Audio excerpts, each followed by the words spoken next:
Nancy Pelosi. The name brings a lot of words to mind. For some, it may be radical leftists, while for others, it may be political hero. Still, many know her as a mother, friend, colleague, and businesswoman. And apparently, she's also a savvy investor. So, we're going to look at an article from Bazinga here, and I'm going to kind of paraphrase it. It appears that on November 22nd, Nancy Pelosi purchased 50 call options on Nvidia with a strike price of $120 and an expiration date of December 20th, 2024. Now, Nvidia was trading that day starting around $475. And on Twitter, the account Unusual Whales were the first to report on this, and they estimated she paid around 1.8 million, or roughly 36,000 per option. This would indicate a premium of $360. Though personally, I would think that would have to be a bit steeper than that if it started at 475, because it appears it ended today at 483, and that plus the premium equals 480, and you're not getting it that cheap for being a year out. So probably a little bit more than that, but I suppose that's a good estimate. Now, I have dabbled in options before myself, but not too much. And for me, they were more gambling. And when the market was hot, I would say put a bet down on Tesla and ride it out for a week or two to see if I could double, quadruple, whatever my money like that. Many times, more often than not, I ended up losing my money because my the options I chose were just too risky. And now, with that said, remember, I am not a financial advisor. Do not take anything I say as financial advice. But those types of bets were all my experience with options. So this trade really caught my eye. First of all, it seemed expensive. It also seemed really long. Like, why would you buy an option and hold it for a year? Actually, it would have been over a year. And it didn't promise the great returns. I did the math real quick in my head back then. I didn't examine in detail, but just real quick. And I was like, well, it's not promising 5x in a week, not promising to 10x like some options do. It didn't make any sense to me, right? But my thoughts for options was dreaming of hitting the lotto. I didn't understand. I wasn't savvy like Nancy. So then I had to figure out, why did Nancy do that? And so today we're going to explore how Pelosi went wild and she made a bunch of money off of her racks. And of course, by saying that, I do mean her server racks, of course, because she invested in Nvidia. So what I did here is I went through a trade that I just did. And the reason I'm doing this is I'm going to explain how I took Nancy's approach and I applied it to my own trade that I did and why I think this is going to be a better bet for me for what I want to accomplish. Okay, so first of all, what we're going to do is we're going to look at my trade. Right here, I had bought Google at $133. Oh, sorry, when the price was $133.50 for the stock, I paid a premium of $37.45 on a strike price of $100. Okay, and the expiration date was 9/20/24. I did this yesterday. So I paid $3,745 for this for these options. So you have to buy 100 shares. So now I said, what if I, was to do this instead of holding long? Imagine I want 100 shares. 100 shares seems like a good amount. Okay, so let's go through this. If I hold 100 long, just buying the stock at $133.50, that's going to tie up $13,350 of my money. If I buy 100 shares on a call option, when the stock price is $133.50, then I know that the strike price, if I buy it with the strike price of 100, I know the premium is going to be $37.45. And I know this because I did this yesterday. So the total cost is $3,745 to me.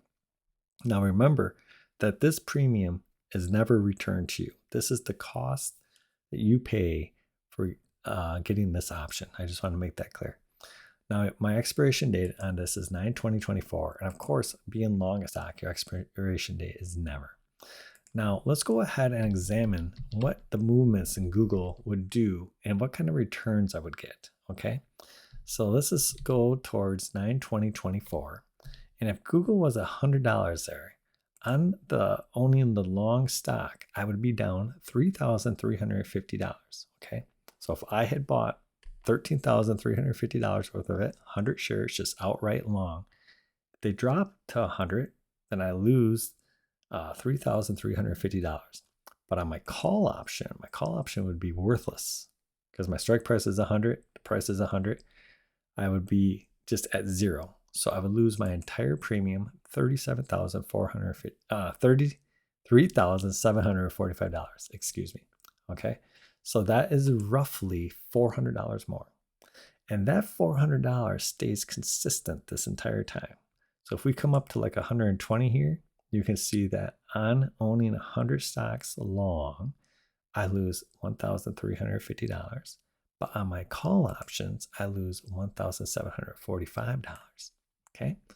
If I get to $150, you can see I make about $400 less. My $150 on owning 100 shares outright, I would make $1,650.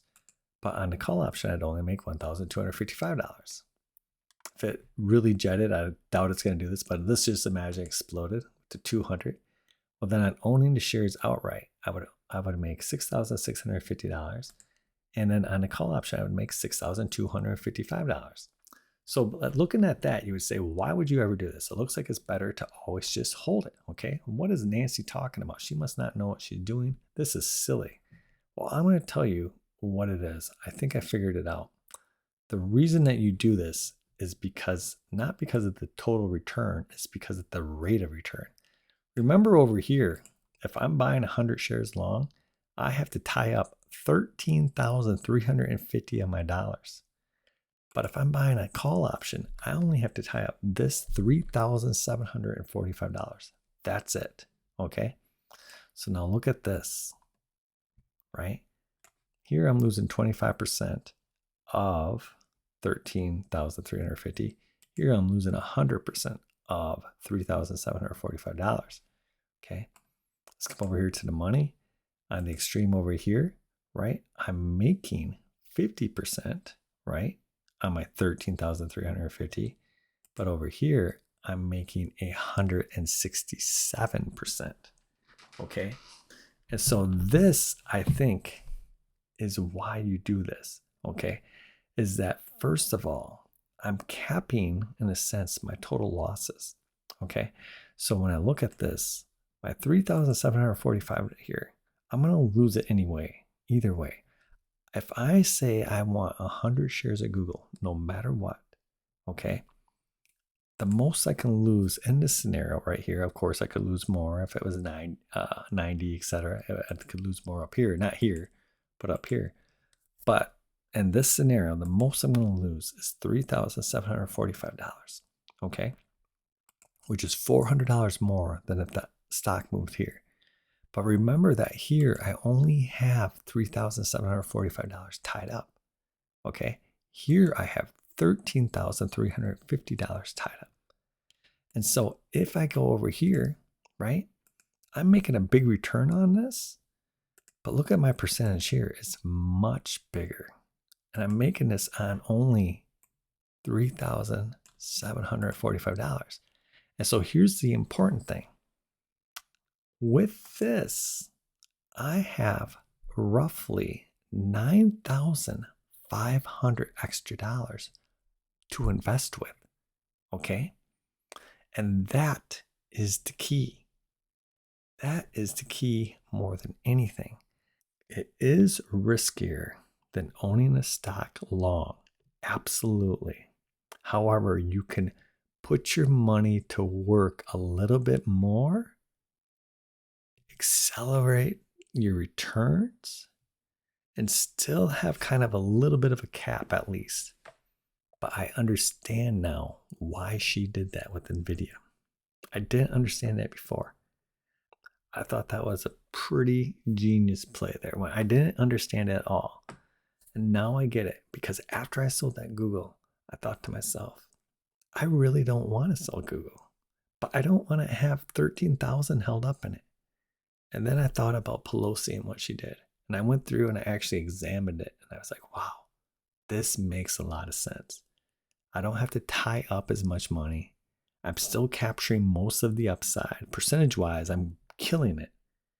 But even in, because for me, I understand the percentage is higher, but I do want the amount to be similar too, right?